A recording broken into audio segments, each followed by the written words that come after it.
नमस्कार, अमर उजाला.com पर आपका स्वागत है। आपके साथ मैं हूं आदर्श झा। देखिए, 4 दौर की बातचीत हुई, लेकिन बातचीत में बात बन नहीं पाई। जो प्रस्ताव सरकार की तरफ से किसान नेताओं को दिया गया था, उस पर बिल्कुल भी सहमति नहीं बनी, जिसके बाद आज यानी कि 21 फरवरी को दिल्ली चलो की कोशिश एक बार फिर शुरू हुई।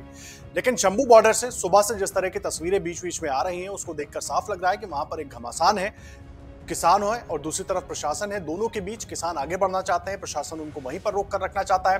लेकिन इन सब के बीच बड़ी बात यह है कि आखिर क्या इस घमासान से बात बनेगी या बातचीत से बात बनेगी। सरकार कह तो रही है कि बातचीत के लिए हम तैयार हैं, लेकिन बड़ा सवाल यह भी कि सरकार अपने प्रस्ताव में ऐसा क्या किसानों को दे सकती है जिससे किसान वहीं थम जाए और शायद बातचीत के जरिए बात बन जाए।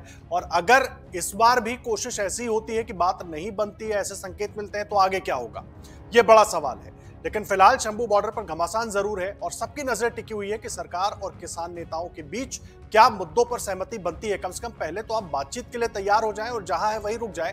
ये तमाम बड़े सवाल हैं और उस पर बात करने के लिए हमारे साथ किसान नेता चौधरी सवित मलिक साहब जुड़ गए हैं। बहुत स्वागत है आपका मलिक जी, अमर उजाला.com पर। एक तरफ हम किसानों को देख रहे हैं शंभू बॉर्डर पर दिल्ली आने के लिए वो पूरी कोशिश कर रहे हैं। सुबह से अलग अलग, चाहे सरवन सिंह पंढेर हो, डल्लेवाल जी हो, तमाम लोगों की बातें हम सुन रहे हैं। इधर उत्तर प्रदेश में भी अब अगर हम देखें, वहां पर भी किसान नेताओं की बातें आ रही हैं बार बार कि भाई हम उन किसानों के साथ हैं, बात जरूर होनी चाहिए, बातचीत से रास्ता निकलना चाहिए। लेकिन अभी जो हो रहा है, क्या इससे बातचीत की गुंजाइश बच रही है, बनेगी, क्या हो रहा है, ये बताइए। आदर्श जी, किसान अपनी समस्या का हल चाहता है और वो लगातार बातचीत करने के लिए तैयार है। सरकार जब भी बातचीत करने के लिए बुलाएगी, हम आएंगे।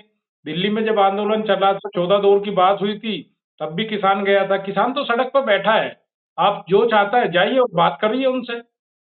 किसान कभी बातचीत से पीछे नहीं हट रहा है, लेकिन सरकार की मंशा जो है, उसमें कहीं न कहीं हमको कुछ झोल नज़र आ रहा है, वो नहीं दे रही है। आपको माध्यम से मैं आम पब्लिक को बताना चाहता हूँ, जो 5 फसल की एमएसपी की बात उन्होंने करी है, वो फसलें ऑलरेडी एमएसपी से ज़्यादा रेट पर बिकती है मार्केट में। उनकी कमी है देश के अंदर। तो और उनको भी वो कह रहे हैं कि आप जो पिछले 3 कार्य कानून थे, उसी हिसाब से उनको लेकर आना चाहते हैं कि 5 साल का कॉन्ट्रैक्ट कर लीजिए। और उस कॉन्ट्रैक्ट में भी जो गेहूँ और धान की फसल बोता था, अगर वो ये 5 फसलें बोता है तो उनको मिलेगा, जो पहले से इन फसल का उत्पादन कर रहा था, उनको कोई लाभ नहीं मिलेगा। तो सरकार के आप जानते हो नियम जो होते हैं वो कहीं न कहीं उनमें बहुत बड़े झोल होते हैं टहलाने वाले। तो इतना आसान नहीं है, सरकार की मंशा नहीं है। सरकार अभी चाह रही है कि किसी भी प्रकार किसानों को बहलाकर, फुसलाकर, इनको उलझाकर और आचार संहिता तक खींचा जाए, उसके बाद में अगली सरकार जो आए वो देखे। लेकिन एक बात बताइए सवित जी, जो प्रस्ताव दिया गया सरकार की तरफ से, जो तर्क दिए गए, जिस तरह से अभी आपने भी उसमें अपनी बातें जोड़ी हैं, जो तर्क दिए गए कि भाई एक तो जो एग्रीकल्चर डाइवर्सिफिकेशन है वो हो जाएगा। पानी का तर्क दिया गया कि वाटर लेवल नीचे जा रहा है। दूसरा तर्क ये दिया गया कि भारत जो है, दुनिया भर में जितना दाल पैदा होता है ना, सबसे ज्यादा भारत में इस्तेमाल हो जाता है। तो ऐसे में जो हम आयात करते हैं वो बचेगा तो वो एमएसपी के तौर पर चला जाएगा। तो ये क्या एक बनी बनाई कहानी है, मैं आपसे समझना चाह रहा हूं, या वाकई इसके पीछे कुछ ठोस तर्क है भी? आदर्श जी, करीब 4 लाख करोड़ रुपए का आयात होता है, जिसमें हमारी दालें हैं, ऑयल है और मैंने आपको पहले बताया था कि पाम ऑयल का करीब 2 लाख करोड़ रुपए का होता है। हमारे देश में जितनी तेल की खपत है, उसमें 70% बाहर से आयात होता है। तो उससे हमारे देश क बीमारी की तरफ भी जा रहा है, तमाम लोग बीमार हो रहे हैं, स्वास्थ्य के खर्चे बढ़ रहे हैं, क्योंकि वो कई देशों में बैन है पाम ऑयल और हमारा देश इंडोनेशिया और कई देशों से उसको लेता है, जो ज़हर के बराबर है। तो उसको आम आदमी खाने को तैयार है। तो अगर ये किसान को सही रेट मिले यहाँ पे और हमारे यहाँ दलहन और तिलहन को बढ़ावा दिया जाए, तो किसान का भी लाभ होगा और देश का भी लाभ होगा। और जितनी ये आयात पे खर्च करते हैं, अगर उतना ही एमएसपी पे खर्च कर दें उसका आधा भी, तो किसान को ज़्यादा भला मिलेगा और हमारा देश विकसित देश की तरफ बढ़ेगा। क्योंकि जब तक किसान की आय नहीं बढ़ेगी, किसान आमदनी का स्रोत नहीं बनेगा, तब तक भी देश को आगे बढ़ाने में मदद नहीं मिलेगी। तो कहीं न कहीं जो इनके प्लानिंग कर्ता होते हैं, आदर्श जी, वो उद्योगपतियों से मिले हुए होते हैं। क्योंकि आपने देखा 14 लाख करोड़ का लोन माफ हुआ, कोई उद्योगपति आपने रोड पे नहीं देखा होगा धरना देते हुए, रात को टेंट लगा के सोते हुए या कुछ। किसान तो वोट देकर घर में बैठ जाता है, लेकिन जो उद्योगपतियों के दलाल होते हैं, वो मंत्रालयों के चक्कर काटते हैं, वो प्लानिंग करवाते हैं, वो कहीं न कहीं सहयोग करते हैं सरकार का, तो सरकार उनके दबाव में काम करती है और उनका तो लोन माफ़ हो जाता है, लेकिन किसान को वोट देने के बाद भूल दिया जाता है और जब चुनाव आते हैं, जो विपक्ष में होता है, वो कहता है कि हम मदद करेंगे किसान की। बीजेपी भी जब विपक्ष में थी, तब कहते थे, अभी आपने देखा होगा एक मोदी जी का वीडियो बहुत वायरल हो रहा है, कह रहे हैं कि भई आपकी भूमि का देंगे, आपके बीज का देंगे, खाद का देंगे, पानी का देंगे, लागत जो करोगे, मेहनत करोगे उसका देंगे, उस पे जोड़ के डबल देंगे। ये 14 का उनका बयान है। तो जब सत्ता में नहीं होते, जैसे आज विपक्षी पार्टियाँ हैं, वो कह रही है कि हम मदद करेंगे, हम आपके साथ हैं। आज खड़गे जी का बयान आया कि हम घोषणा पत्र में करेंगे।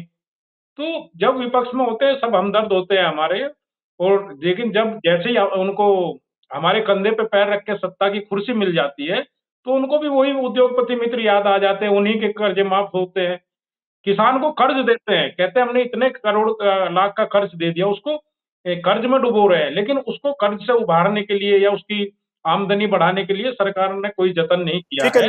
लेकिन उसको एक कहीं बात न मैं कहीं आपसे समझना दबाने की चाहूंगा, क्योंकि कोशिश। तमाम तरह की खबरें आती रहती हैं, बहुत सारी बातें हमने भी देखी। जिस वक्त ये प्रस्ताव दिया गया 5 फसलों पर एमएसपी की गारंटी का 5 साल के लिए, उस वक्त पहली प्रतिक्रिया जो दिखाई दी, ऐसा लगा कि सहमति बन सकती है। फिर जो समय मांगा गया था कि हम विचार करेंगे, फिर अचानक उसमें बात पलट गई। इसमें क्या कहानी थी? आदर्श जी, जैसे हम लोग किसान हैं, हमको ज़्यादा पता नहीं होता। आपस में फिर कहा कि विचार-विमर्श करेंगे, तब लोगों ने निकाल के बात आई, गूगल से ढूँढा, पता लगा कि भई इन फसलों पे तो पहले से एमएसपी ज़्यादा है, ये तो हमको झुनझुना दे रहे हैं, इसमें तो कुछ है ही नहीं है।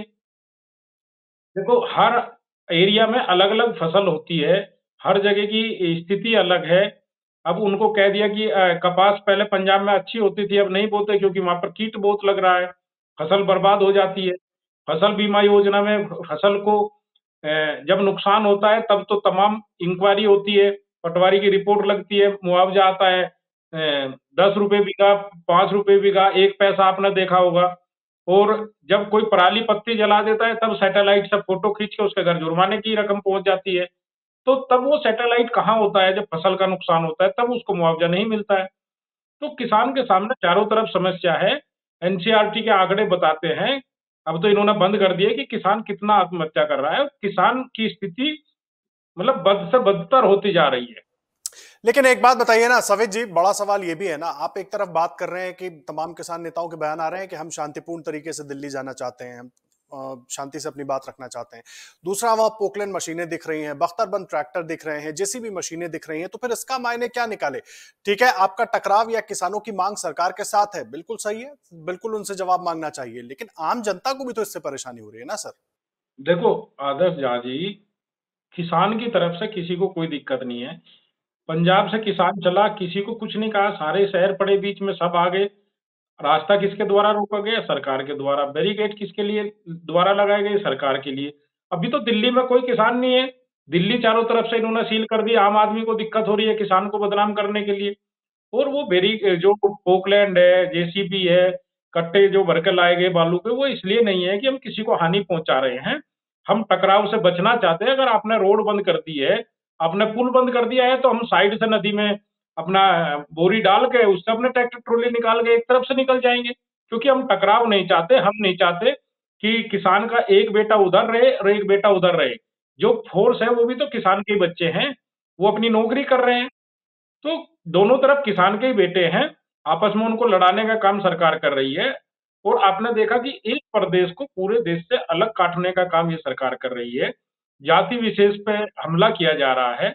कहीं न कहीं ऐसी स्थिति है कि आपने देखा कि बंगाल के अंदर एक आईपीएस अधिकारी जो हमारे सरदार जी थे, जो मतलब देश की उच्चतम सेवा होती है आईएएस, आईपीएस, उनको बीजेपी की महिला नेताओं ने खालिस्तानी कहने का काम किया। तो एक जाति को टारगेट करके आप ऐसा काम करोगे, देश को बाँटने का काम करोगे, भाईचारा बढ़ाने की बात करो।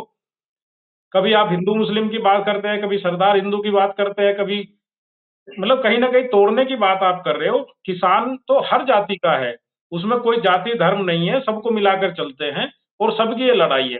और ये कहते थे पश्चिमी यूपी के लोग नहीं आ रहे, हरियाणा के नहीं आ रहे, राजस्थान के नहीं आ रहे। सभी लोग तैयार बैठे हैं, सभी लोग इंतजार में हैं कि सरकार या तो कोई फैसला ले, नहीं तो अब की बार आंदोलन होगा तो और बड़े रूप में आंदोलन होगा। तो यूपी के किसानों का क्या रुख है?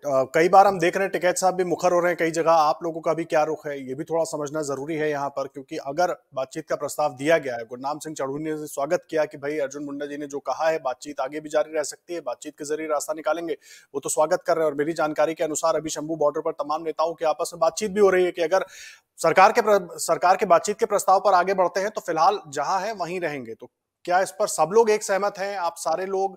और उत्तर प्रदेश का भी मैं जोड़ लेता हूं, आप लोगों का क्या रुख रहेगा इस पर? आदर्श झा जी, बातचीत होनी चाहिए, सभी किसान संगठन चाहते हैं कि बातचीत हो। और कल एसकेएम की बैठक भी एक चंडीगढ़ में होगी, जिसमें उसमें अलग फैसले लिए जाएंगे। और आज उत्तर प्रदेश में सभी जिला मुख्यालयों पर ट्रैक्टर रैली निकाली गई है, कलेक्ट्रेट का घेराव किया गया है। और आने वाली 26 और 27 तारीख में हरिद्वार से लेकर गाजीपुर बॉर्डर तक ट्रैक्टर को एक साइड में खड़ा करा जाएगा और एक मतलब सरकार को दिखाया जाएगा, विरोध प्रदर्शन किया जाएगा। और जरूरत पड़ेगी तो दिल्ली जाने का काम पश्चिमी उत्तर प्रदेश के किसान सबसे आगे करेंगे। लेकिन एक बात बताइए, ये जो बातचीत का प्रस्ताव सरकार की तरफ से आता है, अब सवाल ये है, एक प्रस्ताव तो सरकार ने दिया, एक रास्ता निकालने की कोशिश की, लेकिन बात तो तभी बनेगी जब दोनों पक्ष किसी एक नतीजे पर सहमत हो। अब किसानों की तरफ से, आप लोगों की तरफ से जो बातें कही जाती हैं कि जब तक एमएसपी गारंटी का कानून नहीं मिल जाता, सरकार का तर्क है कि उसमें वक्त लगेगा। तो बीच का रास्ता क्या निकल सकता है कोई इसमें? आदर्श जी, एक बात बताइए, हमने अपनी जो डिमांड है वो सार्वजनिक की है और पूरी मीडिया को की है, पूरी जनता को पता है कि हमारी डिमांड क्या है। सरकार ये बताए पूरी मीडिया के सामने कि हमने ये बातें मान ली हैं और इनमें हमको दिक्कत आ रही है। और एमएसपी को लेकर पिछले 26 महीने से ये काम कर रहे हैं। अगर इनकी देने की नीयत हो, किसान हित में काम करना चाहते हो, तो ये दे सकते हैं। क्योंकि जो इन्होंने एमएसपी कमेटी की कमेटी बनाई थी, उसकी भी 37 मीटिंगें हो चुकी हैं। तो वक्त किस लिए चाहिए? 26 महीने में जो नहीं कर पाए, वो आगे क्या कर पाएंगे?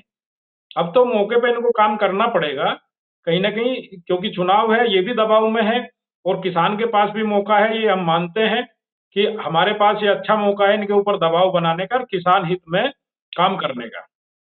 लेकिन एक बात बताइए ना, इस पर ही तो कुछ लोग सवाल भी उठा रहे हैं ना कि मौका देखकर किसान दबाव बना रहे हैं। अच्छा, मौका देखकर ये भी तो काम करते हैं। भई ये नए-नए दलों को तोड़कर ला रहे हैं, कहीं खरीद-फरोख्त कर रहे हैं। उससे ज़्यादा के तो उन्होंने एमपी, एमएलए खरीद लिए होंगे जितने में कर्ज माफी हो जाती पूरे देश के किसानों की। तो मौके की बात है, तो अभी आज हम दिल्ली आ रहे हैं, हमको ये दिल्ली नहीं आने दे रहे। अगर कल हम इन लोगों को रोकते हैं गाँव में जाने को, आज ये हम पे आँसू गैस छोड़ रहे हैं, अगर कल हम इनको गाय का गोबर उठा के मारेंगे तो क्या इनको अच्छा लगेगा? ये तो आना-जाना लगा रहता है। तो इनको इसीलिए मौका है, दबाव है और बगैर दबाव के कोई काम नहीं करता है। 24 महीने इनको फ्री रखा, इन्होंने एक बार भी किसानों से बात नहीं की, ना कोई मीटिंग की, ना कोई प्रस्ताव बना के दिया। और आज भी मीटिंग इन्होंने कहा है किसान तैयार है, लेकिन कोई ठोस आश्वासन या कोई ठोस रणनीति बना के दे। और अगर किसान नहीं मान रहे तो आप उनका चेहरा उजागर करें, आप लिखित में दें ना, जैसे किसानों ने अपनी मांग लिखित में दी है। आप बताएं कि हमने ये बातें मान ली हैं और इन पे ये कार्रवाई कर रहे हैं। लेकिन ये तो कहीं कुछ देने को तैयार ही नहीं है, किसी मुद्दे पे बात ही नहीं कर रहे हैं। ये तो एक मुखौटा है, इनके हाथ में कुछ नहीं है जो लोग वहां जा रहे हैं। मतलब मैं ऐसे समझूं इसको, सवित जी, अगर लिखित में एक समझौता मिले सरकार की तरफ से कि पॉइंट वार कि भाई एक पॉइंट ये है जिस पर बातचीत होनी चाहिए, इसमें थोड़ा वक्त लग सकता है, या ये बातें हमने मान ली है, अगर ऐसा कोई लिखित समझौता सरकार की तरफ से किसानों तक पहुंचता है तो शायद बात बन जाए, ये मानकर चलें? आदर्श जी, बिल्कुल बात बनेगी, बातचीत से भी बन सकती है, लेकिन बातचीत का भरोसा ये पहले ही खो चुके हैं। तो इसलिए इन पर किसानों को भरोसा नहीं है। क्योंकि जब 13 महीने का आंदोलन समाप्त हुआ, तो देश के प्रधानमंत्री जी ने कहा था कि भाई हमसे गलती हुई है, माफी मांगते हैं, वापस हम कानून लेते हैं। एमएसपी प्रभावी थी, प्रभावी रहेगी और इसको आगे और मजबूती से काम प्रभावी बनाने के लिए काम करेंगे। तो क्या काम किया उस पर? कोई काम नहीं किया। ठीक है, एक आखिरी सवाल मैं आपसे जानना चाहूंगा। अब कृषि मंत्री कह रहे हैं बातचीत के लिए तैयार हैं, तमाम किसान नेता भी इस पर चर्चा कर रहे हैं कि भाई बातचीत तो, रास्ता तो बातचीत से ही निकलेगा, तो बजाय आगे बढ़े या किसी तरह का क्लैश हो सरकार प्रशासन और किसानों में, उससे बेटर है बातचीत के जरिए रास्ता निकालने की कोशिश की जाए। तो अगर पांचवें दौर में भी कोई ऐसा ठोस समझौता नहीं हो पाता है तो आगे का रुख क्या रहने वाला है? आदर्श जी, हमारे लिए एक एक किसान कीमती है। 2 किसानों ने अभी तक शहादत दे दी है, एक दरोगा की भी वहां पर शहादत हुई है। तो हम नहीं चाहते कि हमारे परिवार का कोई लोग बिछड़े। तो हम बातचीत से इसका हल चाहते हैं। सरकार मन बनाकर आए कि हमको किसान हित में काम करना है, तो निश्चित रूप से फैसला होगा। और अगर सरकार नहीं मानती है, तो किसान दिल्ली की तरफ कूच करेंगे, क्योंकि हमारा जो मर्ज है, जो हमारी बीमारी है, उसका इलाज देश के प्रधानमंत्री नरेंद्र मोदी जी के पास है और किसी के पास नहीं है। अभी पिछले साल एक रैली होती है, जो आरएसएस से जुड़ा हुआ किसान संघ है, उसकी रामलीला मैदान में उनको इजाजत दी जाती है, लेकिन देश का आम किसान आना चाहता है, तो उसको दिल्ली आने की इजाजत नहीं है। दिल्ली हमारी है, हम देश के नागरिक हैं, ये लोकतांत्रिक अधिकार है, हाईवे हमारे हैं। लोकतांत्रिक तरीके से जबरदस्ती आप हाईवे को बंद कर दोगे, लोगों को परेशान करोगे, दिल्ली को बंद कर दोगे, किसान को बदनाम करने का काम करोगे, तो इसका नतीजा आपको कहीं न कहीं चुनाव में भुगतना पड़ेगा, इसका नुकसान आपको उठाना पड़ेगा। ठीक है, बहुत धन्यवाद चौधरी साहब आपका हमारे साथ जुड़ने के लिए। चौधरी सवित मलिक को आप सुन रहे थे, अध्यक्ष हैं राष्ट्रीय किसान यूनियन के, और जिस तरीके से तमाम बातें रख रहे थे कि सरकार के साथ सरकार की तरफ से क्या प्रस्ताव आता है उस पर विचार जरूर किया जाएगा, और जो बातचीत है, बातचीत के जरिए ही कोई नया रास्ता निकल सकता है, ये बड़ा महत्वपूर्ण हो जाता है। और अभी फिलहाल किसान नेताओं की तरफ से जरूर सरकार के प्रस्ताव पर एक बार फिर चर्चा हो रही है कि जो बातचीत का रास्ता है उसको खोला जाए, उस चैनल को ओपन किया जाए और बातचीत के जरिए कोई रास्ता तलाशने की कोशिश की जाए। लेकिन फिलहाल शंभू बॉर्डर पर रह रहकर कई बार घमासान जैसी स्थिति बन रही है। किसानों की कोशिश थी कि वो दिल्ली कूच करेंगे, अगर सरकार के बातचीत के प्रस्ताव पर सहमति बन जाती है तो किसान वहीं रुक जाएंगे, फिर बातचीत का इंतजार होगा, क्या नतीजा होता है उसका इंतजार होगा। लगातार हर अपडेट आप तक आगे भी पहुंचाते रहेंगे। हर बड़ी खबर के लिए आप अमर उजाला .com पर बने रहिए।